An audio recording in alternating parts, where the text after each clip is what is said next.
Did you know that McDonald's once sold a lobster roll? Yes, the fast food giant famous for Big Macs and McNuggets also dabbled in premium seafood. The McLobster, as it was unofficially known, has a fascinating history, full of regional exclusivity, limited-time releases, and even cult followings in places like New England and Canada. In this video, we dive deep into the history of McDonald's lobster roll, tracing its origins, the times it made surprise comebacks, and why it's so hard to find today. If you've ever been curious about McDonald's most luxurious sandwich, stick around. McDonald's has long experimented with regional menu items, catering to local tastes while testing the viability of unique offerings. The McLobster, McDonald's take on the classic New England lobster roll, emerged as one of these experiments, attempting to bring a high-end seafood dish to the fast food world. The McLobster's origins can be traced back to the early 1990s, when McDonald's sought to expand its seafood offerings beyond the filet-o-fish. At the time, lobster rolls were already a staple of New England cuisine, particularly in Maine, New Hampshire, Massachusetts, and parts of Canada.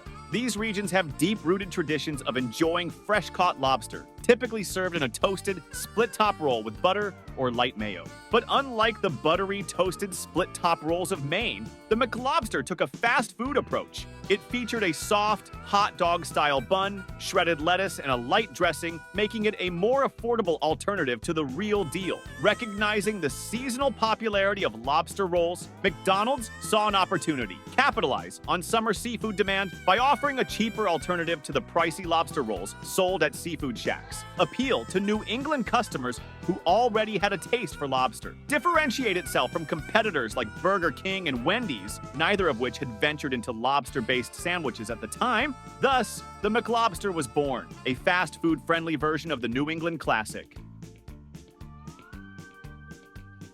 McDonald's needed to design a sandwich that was affordable, easy to produce, and consistent across multiple locations. Instead of the buttery, grilled, split-top buns traditionally used in New England, McDonald's opted for a soft, hot, dog-style bun, likely to reduce costs and improve sandwich stability for fast food preparation. The original McLobster included North Atlantic lobster meat, often mixed with smaller portions of pollock or other seafood to stretch the product, shredded iceberg lettuce for crunch, a soft, untoasted bun instead of the traditional buttery roll, a light, creamy, mayonnaise-based dressing instead of the rich butter typically found in Maine-style lobster rolls. The goal was to provide a familiar yet cost-effective lobster roll that could be sold at a lower price than traditional seafood shacks. And that's where opinions started to divide. Some people loved it as an affordable alternative, but others felt it wasn't quite a real lobster roll. I mean, no toasted buttered bun? That's a crime in New England.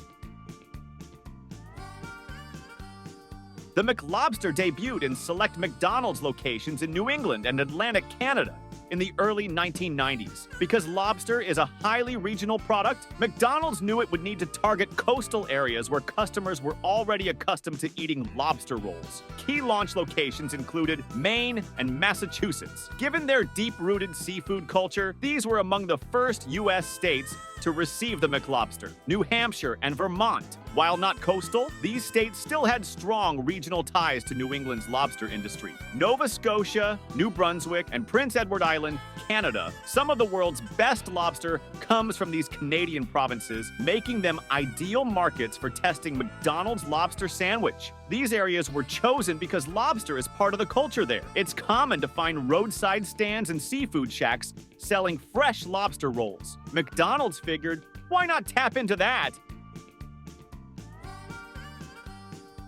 At first, customers were intrigued. Lobster was seen as a luxury ingredient, and the idea of getting it at McDonald's was both exciting and bizarre. Some people loved the idea of an affordable lobster roll, while others were skeptical about the quality of fast food lobster. Despite mixed reactions, the McLobster sold well enough to return seasonally in the summer months. It remained a regional exclusive in New England and parts of Canada. And get this, it was actually cheaper than a real lobster roll. In the early 90s, a typical lobster roll at a seafood shack could cost $10 to $15. $15. McDonald's? You could get one for around $5. So why didn't it become a national sensation? Well, there were three big problems. Problem number one, lobster prices were unpredictable. Lobster isn't like beef or chicken, it's wild caught, meaning prices fluctuate a lot. Some years, lobster was cheap enough for McDonald's to sell the sandwich at a good price. Other years, prices skyrocketed, making it too expensive to keep on the menu. This led to its limited availability and eventually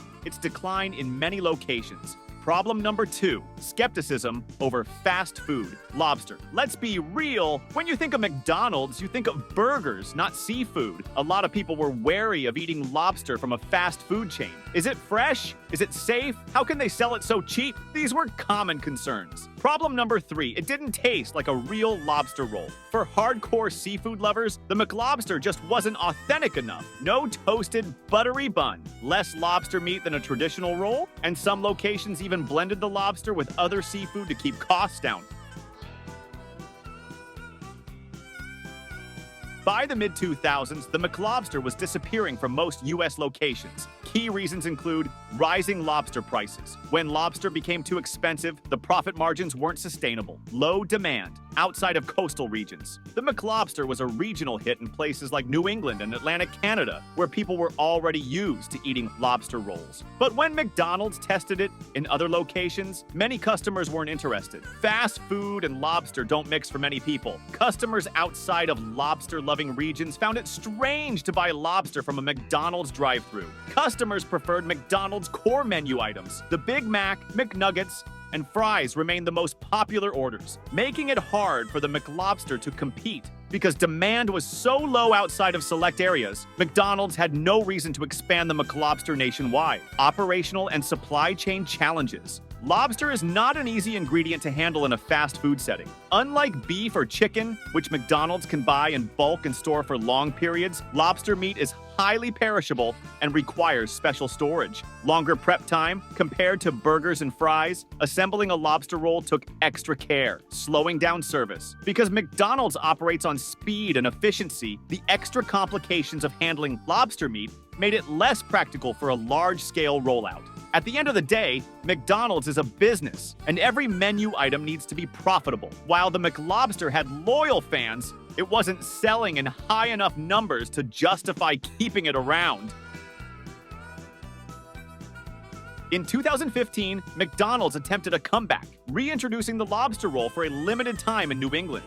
It was priced at $7.99, which many felt was still a bargain compared to typical lobster rolls that cost $15 plus at local seafood shacks. As of 2024, the McLobster is not on the U.S. menu, but some Canadian locations still offer it seasonally. Will McDonald's bring it back nationwide? Only time will tell. Despite its challenges, the McLobster remains one of McDonald's most iconic regional items. Over the years, it has occasionally returned to select markets, but it has never been a nationwide success. Ultimately, the McLobster's origins highlight McDonald's willingness to experiment, proving that even luxury foods like lobster can find their way into fast food, at least for a little while.